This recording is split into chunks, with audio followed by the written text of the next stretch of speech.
Okay, chapter 2 first year chemistry में आज हम एक्सरेज को डिस्कस करने वाले हैं। तो ये सेकंड लेक्चर होने वाला है, न्यू बुक जो फर्स्ट ईयर की केमिस्ट्री है, और एक्सरेज को डिस्कस करने वाले हैं। एक्सरेज के मतलब होते हैं अननोन रेज। एक्स आप जानते हैं मैथमेटिक्स के अंदर एक्स का जो वर्ड होता है उसका मतलब होता है अननोन, जिसके बारे में आप जानते ना हो। तो एक्सरेज मतलब अनजान छुआएँ, अनजान छुआएँ, एक्सरेज। इसको जो एक्सरे कहना है इसका ओल्ड नेम था, इसका पुराना नाम था, इसका ओल्ड नेम था। X-ray is actually the old name of some radiation. मैंने आपको बताया था कि डब्ल्यू क्रूक और जे थॉमसन इन्होंने डिस्चार्ज ट्यूब एक्सपेरिमेंट किया था। लास्ट लेक्चर 1 था इस चैप्टर का, उसमें मैंने आपको बताया था। तो वो एक चीज़ ऑब्ज़र्व करते थे इस चीज़ के बारे में कि जो जब किसी डिस्चार्ज ट्यूब के अंदर से जब कैथोड रेज निकलते हैं और कैथोड रेज आकर टकराते हैं एनोड के साथ, तो एनोड के साथ टकराने पर कुछ ख़ास किस्म की शुआएँ निकलती हैं उसके अंदर से। और वो जो शुआएँ होती हैं जो एनोड में से निकल रही होती हैं वो हाईली पेनिट्रेटिंग होती हैं, हाईली पेनिट्रेटिंग रेडिएशंस होती हैं। ठीक है, तो वो जो रेज निकलती हैं वो हाईली पेनिट्रेटिंग होती हैं, हाईली पेनिट्रेटिंग रेडिएशंस। पेनिट्रेट का मतलब होता है आर पार हो जाना, जो मुख्तलिफ़ चीज़ों से आर पार हो जाती हैं। तो जे थॉमसन इसके बारे में नहीं जानते थे कि क्या वजह है, क्या रीज़न है जिसकी वजह से ये जो रेज़ हैं ये मुख्तलिफ़ चीज़ों से आर पार हो जा रही हैं, ग्लास से, पेपर से। तो इसको उन्होंने एक्सरेज का नाम दिया था। एक्सरेज मतलब अननोन रेज, अनजान छुआएँ। इसका ऐसा बिहेवियर क्यों है, इसकी डिटेल्स जे थॉमसन नहीं जानते थे, उसको एक्सरेज कहा गया। तो एक्सरेज किस तरह प्रोड्यूस होते हैं, एक्सरे की प्रोडक्शन किस तरह होती है कि वो किसी डिस्चार्ज ट्यूब के अंदर प्रोड्यूस होते हैं। डिस्चार्ज ट्यूब में जो कैथोड रेज निकलते हैं, कैथोड रे आपको पता है, these are the cathode rays. ये जो रेज जा रही है, कैथोड रेज जा रही है कैथोड से एनोड की तरफ, और ये कैथोड रे आपको पता है इलेक्ट्रॉन्स होती हैं। जब ये कैथोड रे जाकर टकराते हैं एनोड के साथ, और एनोड आपको पता है किसी न किसी मेटल का ही बना होगा बिकॉज ये इलेक्ट्रोड है, और जब ये एनोड के साथ टकराते हैं तो क्या होता है, इस एनोड में से कुछ रेस निकलती हैं जिनको एक्सरेज कहा जाता है, जिनको जे थॉमसन ने एक्सरेज का नाम दिया था। अब ये जो रेस है इनके बारे में डिटेल डिस्कशन आगे जाकर, इनकी डिटेल्स बाकी अलग एक साइंटिस्ट ने बताई थी जिसके बारे में आज हम समझेंगे। तो एक्सरेज या अननोन रेज, अनजान छुआएँ, these are the highly penetrating radiations. सुना होगा आपने नाम एक्सरे का उससे पहले भी। X rays were discovered by German chemist W रोइंजन।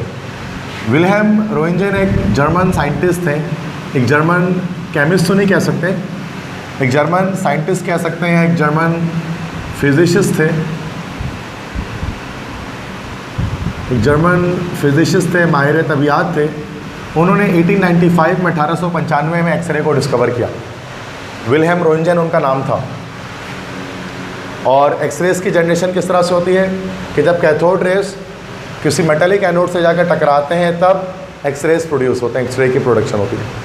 जैसे आप देख सकते हैं कि कैथोड रे जब मेटेलिक एनोड से जाकर स्ट्राइक कर रहे, टकरा रहे, तो फिर एक्सरेज निकल रही हैं, कुछ रेडिएशंस निकल रही हैं। X-rays can pass through paper, glass, rubber, plastic and human flesh. X-ray बहुत चीज़ों से आर पार हो जाती हैं। पेपर मतलब कागज़ से, ग्लास मतलब शीशे से, रबर से, प्लास्टिक से। ह्यूमन फ्लैश का मतलब होता है इंसानी गोश्त। FLESH फ्लैश जो होता है उसका मतलब होता है गोश्त, और एक A से फ्लैश होता है उसका मतलब होता है चमक, फ्लैश लाइट। तो इंसानी गोश्त से भी आर पार हो जाती थी, ये पेनिट्रेट करके आर पार हो जाती थी। And X-rays can not pass through bones, लेकिन ये बोन्स में से, बोन्स मतलब कि हड्डियों में से आर पार नहीं होती है, हड्डियों से ये रुक जाती है। इंसान की बॉडी में से फ्लैश से पार हो सकती है, गोश्त से पार होती है, लेकिन हड्डियों से, बोन से पास नहीं होती।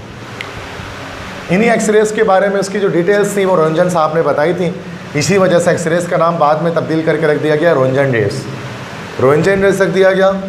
और जो विल्हेम रोइंजन थे उनको नोबेल प्राइज़ से भी नवाजा गया। इनको नोबेल प्राइज़ से नवाजा गया। तो जो फर्स्ट नोबेल प्राइज़ था फिजिक्स का सन 1900 में, 1900 में, सन 1900 में जो पहला नोबेल प्राइज़ किया दुनिया का, वो विलियम रोंजन को किया था। He was the first person to hold a Nobel prize in physics. और किस पर मिला था? Because of the discovery of X-rays. इसी वजह से एक्सरेज का नाम आगे जाकर, चूँकि अभी एक्स तो रहे ही नहीं थे, अभी अननोन रेज तो रहे ही नहीं, अब तो इनके बारे में डिटेल्स पता लग चुकी हैं, तो इस एक्सरे का नाम आगे जाकर रोएंजेन रेज रख दिया गया। रोएंजेन, टी साइलेंट होता है इस नाम के अंदर, रोएंजेन, रोएंजेन साइंटिस्ट के नाम पर। लेकिन एक्सरेज का नाम इतना मकबूल और इतना मशहूर हो चुका था लोगों के जहनों में कि आज तक हम इसको एक्सरे ही कहते हैं। अगर से एक्सरे का नाम काफ़ी सालों पहले, 100 साल पहले एक्सरे का नाम चेंज होकर रोएंजेन रेज हो गया है, लेकिन हर इंसान उसको आज भी क्या कहता है? एक्सरे कहता है। मतलब डॉक्टर सब यही कहता है भाई एक्सरे करवा लो जाके, एक्सरे लेबोरेटरी लिखा होता है ना भाई। तो पढ़े लिखे लोग तक इसको एक्सरे ही कहते हैं, रोएंजेन रेज कोई नहीं कहता उसको, क्योंकि एक नाम मशहूर जब लोगों के ज़ुबान में आ जाता है, जब वो वर्ड ऑफ माउथ बन जाता है, तो फिर उस नाम को तब्दील नहीं किया जाता।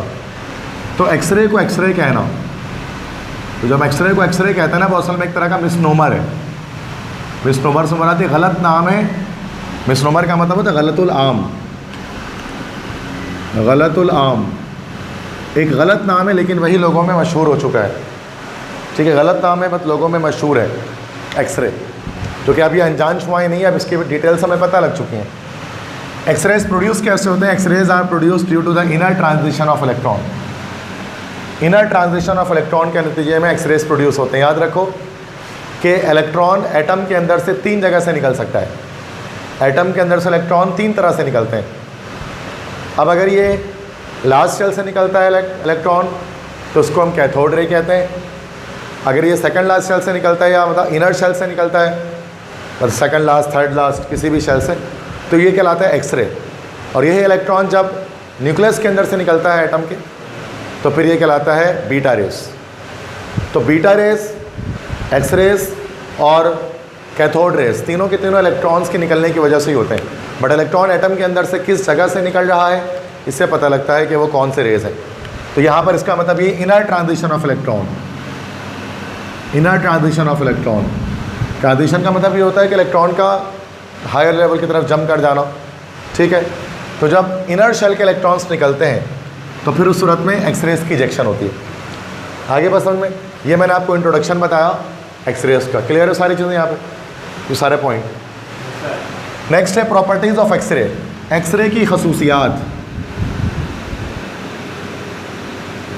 एक्सरे की खसूसियात, एक्सरे की क्या खसूसियात हैं, क्या प्रॉपर्टीज़ हैं, और ये सारी प्रॉपर्टी हमें जो है वो जो रोएंजेन साइंटिस्ट उन्होंने ही बताई थी कि X-rays are electromagnetic radiations of low wavelength. X-rays क्या है? इलेक्ट्रोमैग्नेटिक रेडिएशन है लो वेवलेंथ वाले।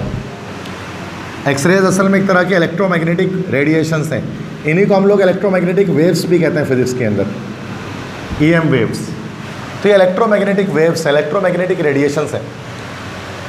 जैसे कि light is also an electromagnetic radiation. Light के बारे में आपने पढ़ा होगा कि रोशनी जो है, रोशनी भी एक इलेक्ट्रोमैग्नेटिक वेव है। इस तरह से इलेक्ट्रोमैग्नेटिक वेव बहुत सारे होते हैं, उसका पूरा एक स्पेक्ट्रम जनरेट होता है। ठीक है, अब इंफ्रारेड भी एक इलेक्ट्रोमैग्नेटिक वेव है, इंफ्रारेड है, रेडियो वेव्स हैं, माइक्रोवेव्स हैं, इस तरह गैमा रेज हैं, एक्स रेज हैं, अल्ट्रावायलेट रेज हैं, इस तरह से विजिबल लाइट रेज हैं। ये सब के सब इलेक्ट्रोमैग्नेटिक रेडिएशन होता है। उसको पूरा स्पेक्ट्रम बनता है, आपने कभी देखा होगा वेवलेंथ के लिहाज से, या फ्रिक्वेंसी और वेवलेंथ के लिहाज से ये अलग होते हैं, डिफरेंट होते हैं। किसी का वेवलेंथ बहुत ज़्यादा है, किसी की वेवलेंथ बहुत कम होती है। तो वेरी लो वेवलेंथ, वेवलेंथ आप जानते हैं, वेवलेंथ हमारे पास इसको लैम्डा से शो किया जाता है। लैम्डा से शो करते हैं। और वेवलेंथ होती क्या चीज़ है कि अगर कोई रेस जा रही है, तो रेस के अंदर जो है वो, अगर कोई रे इस्टेब्लिश हुई भी है, अगर कोई रे जा रही है, तो एक ट्रफ से दूसरे ट्रफ या एक क्रेस्ट से दूसरे क्रेस्ट तक का फासला वेवलेंथ कहलाता है। बट ये सब हम फिजिक्स में पढ़ते हैं, केमिस्ट्री से डील नहीं करते। तो the distance between two consecutive trough and to consecutive crest is called wavelength. अब वेवलेंथ के लिहाज से इलेक्ट्रोमैग्नेटिक रेडिएशन अलग अलग तरह की होती हैं। जो एक्सरेज होती है ना, उनकी लो वेवलेंथ होती है, बहुत कम इनकी वेवलेंथ होती है, लीस्ट सबसे कम नहीं होती है। सबसे कम जो वेवलेंथ हमारे पास होती है वो गैमा रेज की होती है। नेक्स्ट क्लास में हम पढ़ेंगे गैमा रेज। जो गैमा रेज होती है ना, उनके तो हमारे पास लोएस्ट वेवलेंथ होती है, सबसे कम, और उससे थोड़ी सी ज़्यादा होती है एक्सरेज की, उसके बाद बाकी सबकी उससे ज़्यादा ही होती है, ठीक है। लेकिन हम इनको देख नहीं पाते अपनी आम आँखों से एक्सरेज को, चूँकि इंसान सिर्फ एक विजिबल स्पेक्ट्रम देख पाता है, जिसको लाइट कहते हैं, white pure colour, violet, indigo, blue, green, yellow, orange, red, ये कलर्स इंसान देख पाता है, और उनका मजमुआ वाइट कलर है वो देख पाता है। इसके अलावा इंसान और कोई रेस को नहीं देख सकता, infrared, microwave, X-rays, gamma rays, इंसान की आँख इसको देखने से खासिर है, ठीक है। तो विजिबल रेस का स्पेक्ट्रम जनरेट होता है, तो वो हम उसको देख पाते हैं। तो ये लो वेवलेंथ उसकी होती है। अब वेवलेंथ के बारे में आप जानते हैं कि वेवलेंथ और फ्रीक्वेंसी एक दूसरे के इन्वर्सली प्रोपोर्शनल होती है। जिसकी वेवलेंथ बहुत कम होगी उसकी फ्रीक्वेंसी बहुत ज़्यादा होगी, सही बात है। तो फिजिक्स में आपने पढ़ा होगा कि वेवलेंथ और फ्रीक्वेंसी एक दूसरे के इन्वर्सली प्रोपोर्शनल होती है, एक चीज़ बढ़ रही है दूसरी कम हो रही है। तो अगर इसकी वेरी लो वेवलेंथ है तो उसकी क्या होगी, उसकी हाई फ्रीक्वेंसी हो गई, और ये फ्रीक्वेंसी और एनर्जी ये दोनों एक दूसरे के डायरेक्टली प्रोपोर्शनल होता है according to Planck's constant, Planck's theory. आगे हम पढ़ेंगे Planck's concept, Planck's quantum theory सुना होगा आपने, प्लांक्स क्वांटम थ्योरी। तो उसमें के लिहाज से क्या है कि जितनी ज़्यादा फ्रीक्वेंसी उतनी ज़्यादा एनर्जी। तो अब इसकी हाई फ्रीक्वेंसी है तो उसकी हाई एनर्जी भी है। तो एक्सरेज कुछ इलेक्ट्रोमैग्नेटिक रेडिएशन होते हैं, उनकी लो वेवलेंथ होती है। लो वेवलेंथ से हमारा होती है कि हाई फ्रीक्वेंसी है और हाई एनर्जी, ये सब आप याद रख लें। एक्सरेज हैव हाई फ्रीक्वेंसी, ये बता दी ऊपर मैंने, and they are very energetic, क्योंकि फ्रीक्वेंसी ज़्यादा होगी तो एनर्जी ज़्यादा होगी। बहुत एनर्जेटिक होते हैं, बहुत ज़्यादा एनर्जी कैरी करते हैं X-rays. And X-rays travel with the speed of light, that is 3 × 10⁸ metre per second. X-rays travel करते हैं स्पीड ऑफ लाइट से। देखो जितनी भी इलेक्ट्रोमैग्नेटिक वेव्स होती हैं ना, जितनी भी इलेक्ट्रोमैग्नेटिक वेव्स आपके पास हैं, अब वो चाहे इंफ्रारेड वेव्स हो, रेडियो वेव्स हो, अल्ट्रावायलेट रेज हो, माइक्रोवेव्स हो, विजिबल रेज हो, एक्सरेज हो, गैमा रेज हो, सबकी स्पीड सेम होती है। क्योंकि वो इलेक्ट्रोमैग्नेटिक रेडिएशन है, तो लाइट की तरह इसकी स्पीड भी कितनी है, 3 × 10⁸ मीटर पर सेकंड। जिस स्पीड से लाइट ट्रैवल करती है उसी स्पीड से एक्सरेज ट्रैवल करते हैं, क्योंकि वो भी इलेक्ट्रोमैग्नेटिक वेव्स हैं, इलेक्ट्रोमैग्नेटिक रेडिएशन। और X-rays travel in straight line, सारे इलेक्ट्रोमैग्नेटिक वेव्स स्ट्रेट लाइन में ट्रैवल करते हैं। जैसे लाइट स्ट्रेट लाइन में ट्रैवल करती है तो एक्सरेज भी स्ट्रेट लाइन में ट्रैवल करते हैं। X-rays can affect photographic plate. Effect क्या मतलब होता है, असर डालना, असर करना, असर डालना। एक्सरेज होती है ना बच्चों, फोटोग्राफिक प्लेट पर असर डालती हैं। फोटोग्राफिक प्लेट आपने या फोटोग्राफिक फिल्म आपने देखी होगी, जो एक्सरेज की फिल्म होती है ना, वो कहलाती है। उसमें आपने देखा है कि जब एक्सरेज जब पढ़ते हैं ना तो वो ब्लैक स्पॉट आ जाता है। एक्सरे की जो फिल्म होती है ना, जब एक्सरे हम हॉस्पिटल्स वगैरह में कराते हैं, तो जहाँ जहाँ पर एक्सरे स्ट्राइक करते हैं ना, तो वहाँ पर ब्लैक स्पॉट आ जाता है। मान लो पीछे अगर मैंने फोटोग्राफिक फिल्म लगा दी और यहाँ मैंने अपना हाथ रख दिया और इधर से एक्सरेज पार हो रहे हैं, तो क्या होगा, गोश्त से तो आर पार हो जाएगा, हड्डी से नहीं होगा। तो जहाँ जहाँ गोश्त होगा वहाँ से एक्सरे पार होकर पीछे ब्लैक स्पॉट कर लेगा, और जहाँ जहाँ हड्डी होगी, जहाँ जहाँ बोन्स होंगे, वहाँ वाइट हो जाएगा। इसलिए हड्डी वाइट दिख रही होती है और गोश्त काला दिख रहा होता है ना, अंदर कहाँ टूटा हड्डी है वो भी पता लग जाता है, सही है। तो एक्सरेज फोटोग्राफिक फ्लेम को अफेक्ट कर सकते हैं, मतलब they can leave black impressions on it. तो उसके अंदर क्या होता है कि ब्लैक इंप्रेशंस मतलब काले निशानात से पड़ जाते हैं ना भाई। देखा होगा एक्सरे, आज कभी तो आपने एक्सरे देखा ही होगा, है ना भाई। X-rays can damage living cells, और ये एक्सरे डेंजरस भी होते हैं। यहाँ पर इस चीज़ से हमें पता लग रहा है लास्ट वाले पॉइंट से कि एक्सरेज आर डेंजरस। क्यों? Because they can damage living sales. वो जिंदा सेल्स को मार भी सकते हैं, अफेक्ट करते हैं और वो सेल्स को मार देते हैं। इसलिए डॉक्टर ज़्यादा एक्सरे करवाने को मना करते हैं। कहा जाता है कि इंसान अगर एक बार एक्सरे कराता है तो उसकी ज़िंदगी 10 मिनट कम हो जाती है। एक बार एक्सरे कराने से आपकी ज़िंदगी जो है वो 10 मिनट्स कम हो जाती है, 10 दिन कम हो जाती है। इसलिए एक्सरे बार बार नहीं करना चाहिए इंसान को। बहुत मजबूरी है, बहुत ज़रूरत है तो फिर इंसान करवाए, वरना एक्सरे को नहीं करवाना चाहिए। चूँकि हर से बात है, हाईली एनर्जेटिक रेडिएशन है ना, तो जब वो सेल पे जाकर टकराते हैं तो सेल को मार भी देती हैं। तो उससे क्या होता है, दैट्स वाई कैंसर और उसके अलावा डिफरेंट डिजीज़ हो सकते हैं। सही है बच्चों, समझ में आ गई प्रॉपर्टी सारी, सब चीज़ें याद होंगी, सही है। इस्तेमालात क्या है, यूजेस क्या है एक्सरे के। अब यूजेस पे बात कर लेते हैं, कहाँ कहाँ इस्तेमाल करते हैं एक्सरेज को। तो X-rays are use to determine bone fracture, हड्डी कहाँ फ्रैक्चर हुई है इसको बताने के लिए एक्सरे पता ही होगा, ये सबको पता है भाई, ये केमिस्ट्री का टॉपिक ही नहीं है तो बेसिक बात है, जो गली में मौजूद जो 5वीं फेल है उसको भी पता है कि एक्सरे इसलिए करते, सही बात है ना। Next, X-rays are use to observe bullet in flesh. Bullet मतलब होता है गोली, कभी कभार इंसान को गोली लग जाती है, गोली अंदर धंस जाती है, बॉडी को पता नहीं होता गोली कहीं कहाँ, तो पहले एक्सरे निकालता उसका, फिर एक्सरे से पता लगता है गोली यहाँ पर फंसी हुई है, फिर डॉक्टर उस जगह पर जो है वो इंसीजर लगाकर कट करके उस जगह को गोली जो है निकालते हैं, बुलेट निकालते हैं। तो बुलेट की पोजीशन कहाँ पर है बॉडी के अंदर, गोली कहाँ गई है बॉडी के अंदर, उसको भी चेक करने के लिए हम एक्सरेज इस्तेमाल करते हैं। नहीं, मेटल को क्रॉस नहीं कर पाती है, मेटल को क्रॉस नहीं करती है, ठीक है। Dentist use it to examine defective teeth. अगर यार डेंटिस्ट के पास भी जाओगे ना, डेंटिस्ट भी क्या करते हैं, आपके टीथ का एक्सरे निकालते हैं। जैसे आपके दांत में दर्द हो रहा है ना, तो सबसे पहले वो एक्सरे चेक करेंगे, क्योंकि दांत के अंदर जो है ना वो कीड़े लगते हैं। दांत के अंदर एक पूरा रूट कैनल होता है, रूट कैनल के अंदर जो है वो उसके अंदर जो है वो जर्म्स वगैरह आ जाते हैं, या जो भी उसके कीड़े वगैरह है वो आ जाते हैं। तो आप ऊपर से नहीं दिखता, वो ऊपर से तो बिल्कुल वाइट दांत आपको दिखेगा, लेकिन जब एक्सरे करते हैं ना तो बिल्कुल अंदर का पोर्शन उसका दिखाई देता है ना, तो ब्लैक ब्लैक उसमें दिखाई दे रहा होता है कि कितनी मतलब कहाँ तक जो है ना वो जर्म्स जो है वो दांत में पहुँच चुके हैं। तो अगर वो फिलिंग से मामला हो जाता है तो पहले उसको साफ़ कर देते हैं, उसके बाद फिलिंग कर देते हैं। फिलिंग मतलब कोई मसाला वगैरह भर के रोक देते हैं। और अगर बिल्कुल रूट कैनल पे टच कर रहे होते हैं, अगर सारे मतलब जितने भी जर्म्स हैं अगर वो वहाँ तक पहुँच चुके हो तो फिर रूट कैनल होता है, RCT रूट कैनल थेरेपी, जिसमें वो जो सेल्स होता है ना उसको नीडल वगैरह डालकर उसको मतलब मार देते हैं, मतलब काट के निकाल देते हैं सेल को अंदर से। सुना होगा आपने रूट कैनल, डेंटिस्ट लोग करते हैं, ठीक है। तो ये सबसे पहले लेकिन वो एक्सरे करेंगे, एक्सरे करेंगे तो पता लगेगा कि टीथ में कहाँ पर इशू है, कहाँ पर मसला है, ठीक है। इसके अलावा X-rays are use to destroy cancer cell. देखो एक्सरे कैंसर कर भी सकता है और कैंसर सेल को डिस्ट्रॉय भी कर सकता है। मान लो मिसाल के तौर पे किसी के हाथ में कैंसरियस सेल डेवलप हो गए। कैंसर जो है वो एक बीमारी है, ठीक है, yes abnormal growth of yes है ना कोई सेल्स वगैरह। तो एक्सरे कैंसर एक तरह की लेट से एक बीमारी है, वो बॉडी में कहीं पर भी हो सकती है, ब्लड में हो सकती है, हड्डियों में हो सकती है, लीवर में हो सकती है, लंग्स में हो सकती है, ब्रेन में हो सकती है, कहीं पे भी, स्किन में हो सकता है, कोई भी कैंसर हो सकता है। अब कैंसर जो है ना वो बॉडी में फैलना शुरू कर देता है, यहाँ तक कि वो दिमाग तक पहुँच जाता है, 3rd स्टेज में, लास्ट स्टेज जो उसका होता है।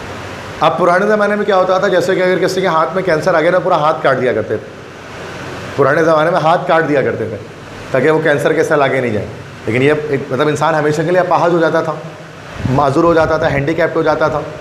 अब क्या करते हैं, आप इसको हम रेडिएशन से इसका इलाज करते हैं, कीमोथेरेपी उसको कहा जाता है, कीमोथेरेपी सुना होगा। कीमोथेरेपी में क्या करते हैं कि एक्सरेज को हम कैंसरियस सेल से पास करते हैं, उससे क्या होता है, जो अब जाहिर सी बात है लिविंग सेल को डिस्ट्रॉय कर सकता है ना, कैंसर भी एक लिविंग सेल ही होता है, कैंसरियस सेल उसको बोलते हैं, वो भी एक सेल ही होता है जो कि ग्रोथ कर रहा होता है, उसको भी डिस्ट्रॉय कर देता है। तो उससे क्या होता है कि फिर इंसान बिना किसी बॉडी के काटे इंसान का कैंसर ख़त्म किया जा सकता है, ठीक है। तो ये लेकिन वो भी अब एक ख़ास पोर्शन पर हो, फर्स्ट स्टेज हो इंसान का तो फिर उसको क्योर किया जा सकता है, लेकिन पूरी बॉडी में अगर फैल गया तो उसके बाद उसका कोई तरीका नहीं है। तो कीमोथेरेपी हर जगह पर सक्सेसफुल नहीं होती है और बहुत एक टफ प्रोसीजर होता है कीमोथेरेपी करना, इसके बहुत सारे साइड इफ़ेक्ट्स भी होते हैं, मतलब इंसान के बाल वगैरह जो है ना वो सब गिर जाते हैं कीमोथेरेपी जब कैंसर का इलाज हो रहा होता है रेडिएशंस के थ्रू। इसके अलावा क्या है कि X-rays are used at airport for checking the baggage containing metallic knife और वीपन्स। आपने देखा होगा मूवीज़ वगैरह में भी कभी देखा होगा कि एक जो है ना वो एक जब एयरपोर्ट में लोग जा रहे होते हैं, वो सामान अपना जो है ना वो एक कन्वेनियर बेल्ट पर रखते हैं, कन्वेनियर बेल्ट एक होता है, वो मूव करते हुए आगे जा रहा होता है और एक बॉक्स टाइप की चीज़ के अंदर से गुजरता है और सामने स्क्रीन लगी होती है, पुलिस वगैरह खड़े होते हैं वहाँ पे, और वो सामने आ भी रहा होता है उसके अंदर। बताओ वो बैग को खोले बिना अंदर उनको पता लग जाएगा क्या है। अगर आपने कोई चाकू, कोई मेटालिक चीज़, कोई गन, तो वो ये शोर करना शुरू कर दे और आ जाएगा पूरा, वो चाकू जैसा भरा हुआ आ जाएगा सब पूरा, फ़ौरन से उसको बैग खोलो, आगे तलाशी लेंगे उसका, ऐसे ही होता है। तो एक्सरे का सिर्फ यही इस्तेमाल नहीं कि हड्डी का फ्रैक्चर चेक करने के लिए, बहुत सारे यूजेजेस इसके हैं, तो हम आगे सारे इस्तेमाल इसके क्या क्या यूज़ हैं। अब आते हैं टाइप्स ऑफ एक्सरे। एक्सरे कितनी टाइप्स के होते हैं? तो ये एक्सरे 2 टाइप्स के हमारे पास होते हैं, के सीरीज़ और एक होता है एल सीरीज़। के सीरीज़ का होता है और एक एल सीरीज़ का होता है। के सीरीज़ वाले की एनर्जी बहुत हाई होती है, इसके मुकाबले में एल सीरीज़ वाले की एनर्जी लो होती है। अब के सीरीज़ और एल सीरीज़ के एक्सरे कब निकलते हैं, कब एक के सीरीज़ का प्रोड्यूस होगा, कब एल सीरीज़ का? ये डिपेंड करेगा इस एनोड पर बच्चों, this will depend upon this anode. ये जो एनोड हमारे पास है ना, मेटल होता है ना, अब ये डिफरेंट एनोड्स आप इसके अंदर लगाओगे ना तो डिफरेंट तरह के आपके पास एक्सरेज इसके अंदर से इजेक्ट होंगे। अब वहाँ पे मतलब कोई भी मेटल लगाया जा सकता है, कोई भी मेटल लगा सकते हैं, आयरन लगा सकते हैं, गोल्ड लगा सकते हैं, सिल्वर लगा सकते हैं, एल्यूमिनियम लगा सकते हैं, कॉपर लगा सकते हैं, कोई भी लगा सकते हैं, क्रोमियम, निकल, कोई भी मेटल इसके अंदर लगाया जा सकता है। अब मेटल कौन सा लगा रहे हो उसके लिहाज से पता लगेगा कि के सीरीज़ का ऑप्टेन होगा, एक्सरे का एल सीरीज़ का ऑप्टेन होगा। अगर आपने कोई ऐसा मेटल यूज़ किया है जिसका लार्ज एटॉमिक नंबर है, जिसके एटॉमिक नंबर की वैल्यू बहुत ज़्यादा है, तो के सीरीज़ की हाई एनर्जेटिक वाले आपके पास एक्सरेज एमिट होंगे।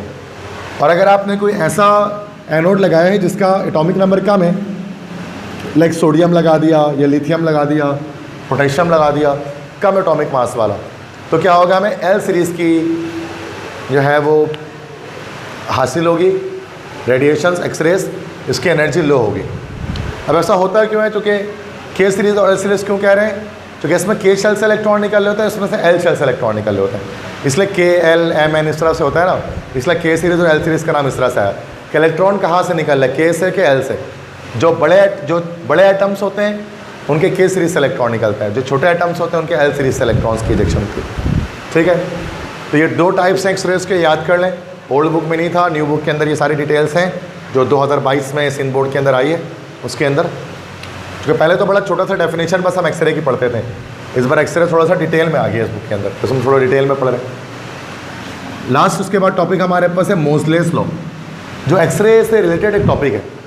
मोज़ले एक साइंटिस्ट था, उसने एक लॉ पेश किया था एक्सरे को यूज़ करते हुए, उसको मोज़लेस लॉ कहते हैं। 1913 में उसने ये लॉ पेश किया था। This is actually the relationship between X-ray and Z. Z से मुराद क्या है? जेड से मुराद यहाँ पर है एटॉमिक नंबर।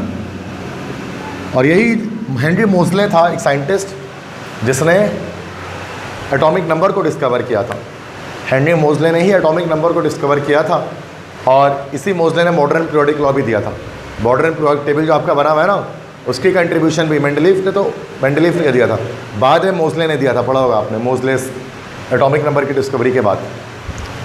तो हेनरी मोज़ले ने किस तरह से एटॉमिक नंबर को डिस्कवर किया? शुरू में देखो बच्चों, सिर्फ लोगों को एटॉमिक मास के बारे में पता था, और लोग समझते थे एटॉमिक मास ही जिससे ही जो है वो क्या करते हैं, हम एलिमेंट्स के फिजिकल और केमिकल प्रॉपर्टीज़ का अंदाज़ा लगाते हैं। जैसे आपने मेंडलीफ पीरियोडिक लॉ अगर आपने पढ़ा है तो क्या कहता था वो, the physical and chemical properties of elements are the periodic function of their atomic masses. Elements के फिजिकल और केमिकल प्रॉपर्टीज़ का इन्हिसार उसके एटॉमिक मासेस पर होता है। एटॉमिक नंबर का जो कॉन्सेप्ट था वो मोज़ले साहब ने पेश किया था। हेनरी मोज़ले कैसे किया था?